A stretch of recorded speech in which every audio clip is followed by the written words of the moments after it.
Bienvenue à Squeletteville. Donc, pour nous, entrer dans l'exposition, en fait, c'est rentrer dans une ville où les habitants sont des squelettes.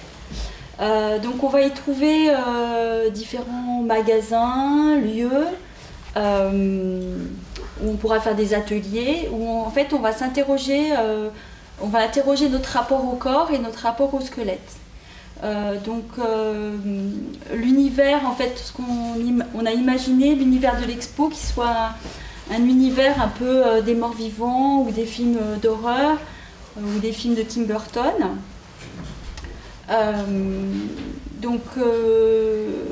Et on a imaginé aussi que le visiteur puisse commencer à être acteur en fait, de l'exposition, puisse commencer à interagir avec l'exposition avant même son ouverture. Et qu'ensuite aussi à l'intérieur de l'exposition, il puisse interagir aussi avec les autres visiteurs. Donc en fait on a imaginé un site dédié, on aura un site squelette.fr avec des réseaux sociaux, donc par exemple ça pourrait être un site hostie.com où on peut rencontrer son squelette idéal. Une agence de voyage aussi, où en fait on peut acheter une Magic Box, je ne sais plus comment ça s'appelle, pour passer une nuit au musée, ou une nuit à Squeletteville. Smart Box. Une Smart Box. À la suite de ça, en fait, donc ça peut aussi permettre de s'inscrire à l'inauguration, d'avoir les informations avant. Et ensuite, le jour de l'inauguration, on a imaginé un grand flash mob où en fait il y aurait les 1507 squelettes de la crypte qui viendraient donc faire un flash mob devant la casemate. Voilà. Donc ensuite, on a imaginé en fait une visite d'exposition. On serait dans un lieu qui serait quand même, voilà, pas complètement dans le noir, mais qui serait, on serait relativement dans la pénombre quand même.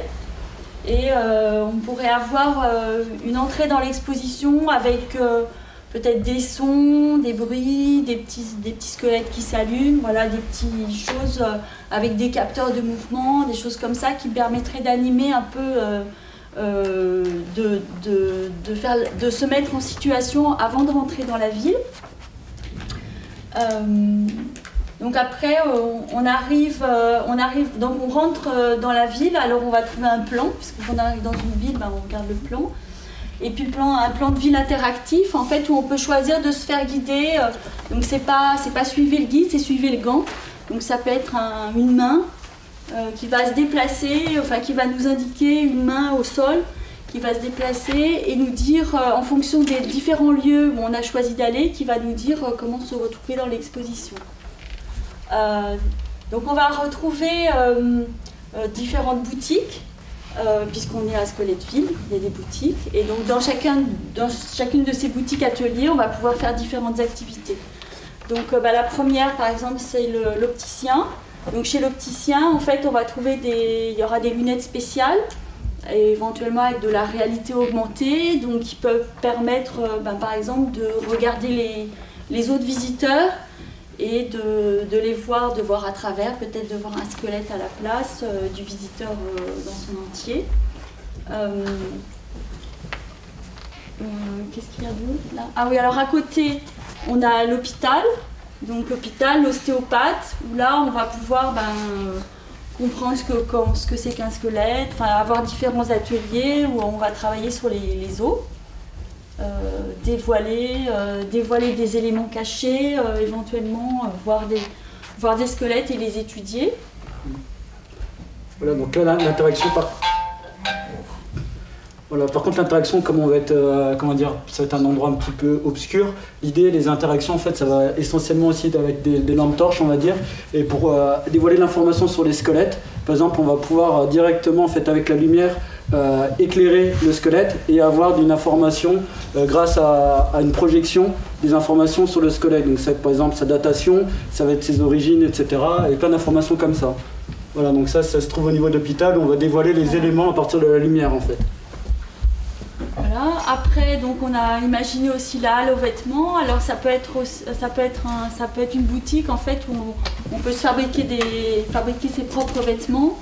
Les personnaliser, par exemple comme au Fab Lab, on va pouvoir se fabriquer un t-shirt, etc. Ensuite, on a le centre de beauté.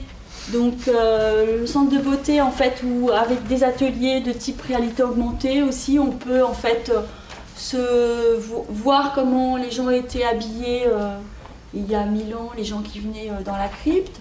On peut aussi avoir des crânes sur lesquels on va projeter des images, donc ils vont permettre à partir d'un crâne de voir le visage d'une personne ou des décorations. Voilà. Après, on a le chocolatier pâtissier, donc on peut faire par exemple des œufs en chocolat. Ensuite, on a le restaurant, donc on peut voilà, avoir des menus décalés, donc crâne d'œuf, samoile, cuisse de grenouille, viande séchée, etc. Le cybercafé, donc là, ça permet d'interagir avec les autres visiteurs, de laisser des messages. Voilà. Après, on a la salle de spectacle, donc on peut voilà, faire des jeux, utiliser des instruments de musique.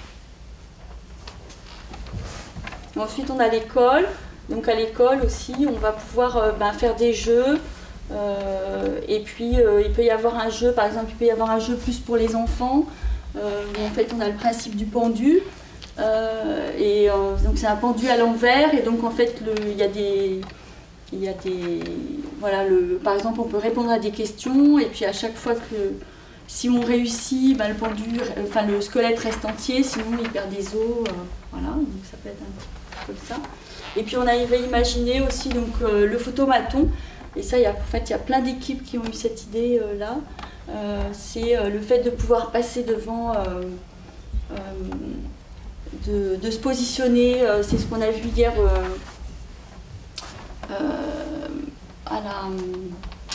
à la visite hier après-midi, en fait avec la caméra infrarouge, donc en fait on peut se voir, donc on a imaginé de se positionner devant un écran et en fait de voir son propre squelette et de se voir bouger.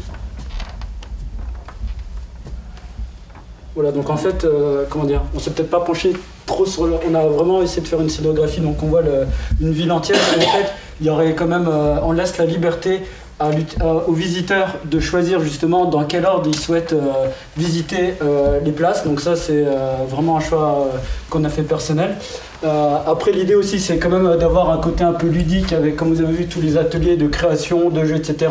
Aussi de nourriture, car on estime aussi qu'il faut quand même un peu de détente, voilà.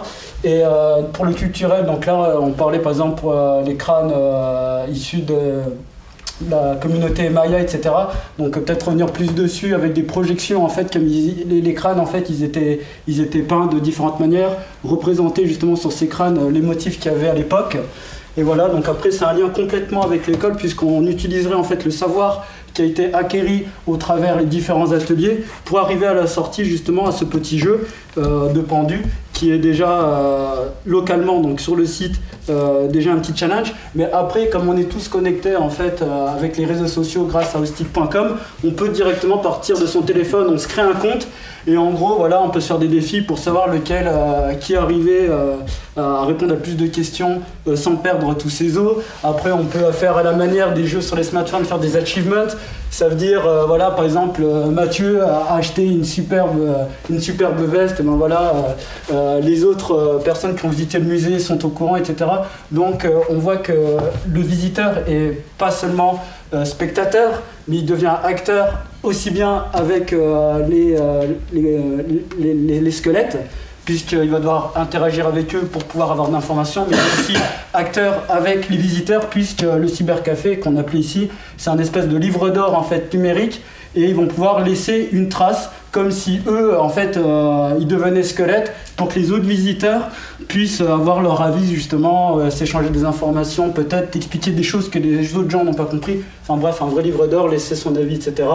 Et pour après finir, repartir chez soi, et après sur le site austic.com, pourquoi pas lancer un forum et donner par exemple des idées d'amélioration pour les prochaines visites, quoi.